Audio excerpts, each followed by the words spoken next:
I'm Pierre Henkart, and I'd like to give you a glimpse into the life of a remarkable bird, the osprey. They've been a favorite of mine since childhood, and I recently had a chance to know them better when a pair built a nest near my home on Saltworks Creek off the Severn River near Annapolis.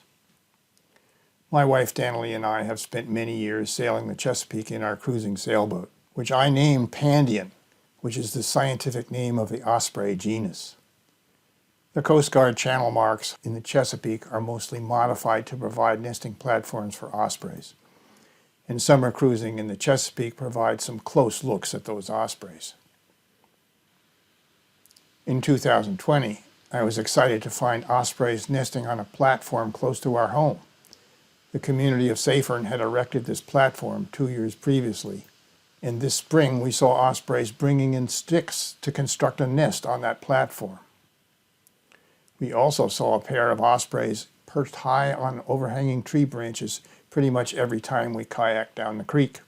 Our creek has lots of those perches where ospreys can look down for fish near the surface. By May, we saw an osprey sitting on the nest most of the time, suggesting incubation was in progress. And in June, little heads of chicks could occasionally be seen popping up in the nest. Here we see a hot mid-June morning with our osprey mom trying to shade the 4 chicks from the sun. You can tell it's mom by that brown necklace pattern on her chest. The male osprey appeared from time to time, as seen here, bringing in a menhaden, a favorite osprey family meal. You can see that its head is missing, eaten by Dad before delivering his catch to the family. It seems that after catching a fish, the male flies up to one of his nearby tree perches and consumes some of it, generally the head, before flying over the remainder to the nest. Here's the male on the left with a very pale necklace pattern. After delivering a fish, he stays on the nest for only a few minutes before flying off and perching on one of those overhanging branches. Here we are in mid-June, and we can see 4 chicks active in the nest after Dad has brought in a meal. The chicks have largely lost their downy feathers, and they're starting to look like adults. Our videos of the nest show growing chicks spending quite a bit of their time eating. Their meals are prepared by Mom, who uses her curved bill to rip off pieces of fish brought to the nest. Those morsels are distributed one by one to the waiting chicks, who are well behaved with no noticeable aggression between them. Mom was taking her share, and a meal seemed to last at least 20 minutes. Although the great majority of fish brought to the nest were menhaden brought in by Dad, here's an exception. The female is bringing in a white perch, which you can see is actually intact as she's bringing it in, but as she's feeding the chicks, she will eat her share of that fish. All that eating means the chick digestive systems are working hard, but it raises issues of nest cleanliness. Even the small chicks have this dramatic expulsion process aimed at getting their poop overboard. This seems to be an innate instinct. And Mom just takes it all in stride.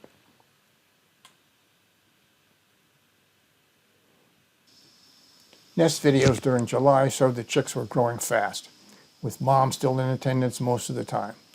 Here on August 1st, we see her fly off, making it clear that only 3 chicks remain on the nest.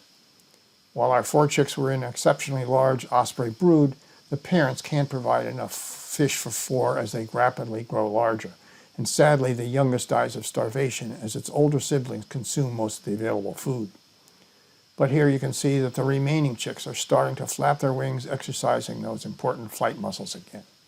Osprey chicks have a real dominant hierarchy based on their birth date, but after a few weeks, it's hard to tell that based on their size alone. But if you look closely at this image, you'll see that the chick in the back has orange eyes, and the chick on the right has yellow eyes, and the center one is intermediate. That shows the chick's age, as osprey chicks are born with orange eyes, and they become yellow as they age.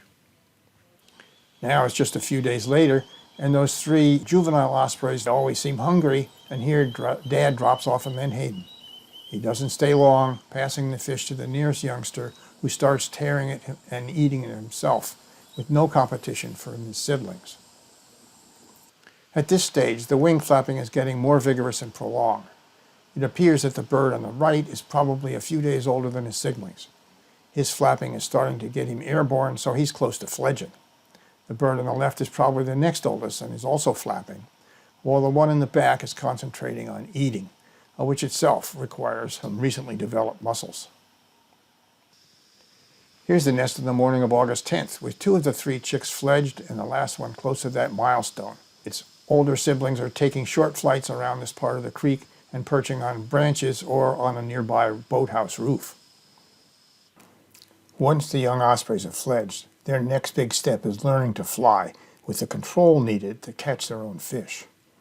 These photos of the adults flying around the nest platform show the wing, tail, and claw movements that need to be coordinated with the acute osprey vision. Once those wing muscles have developed, taking off from the elevated nest platform is easy, but landing on a tree branch waving in a breeze is a good next step towards catching fish. For the young ospreys after fledging, the nest becomes the dinner table. The parents are still delivering fish to the youngsters, and the nest is a good spot to do that. They still have their hierarchy based on age, and there seems to be little competition for fish. However, when one eats, the other squawks at his parents for his own share.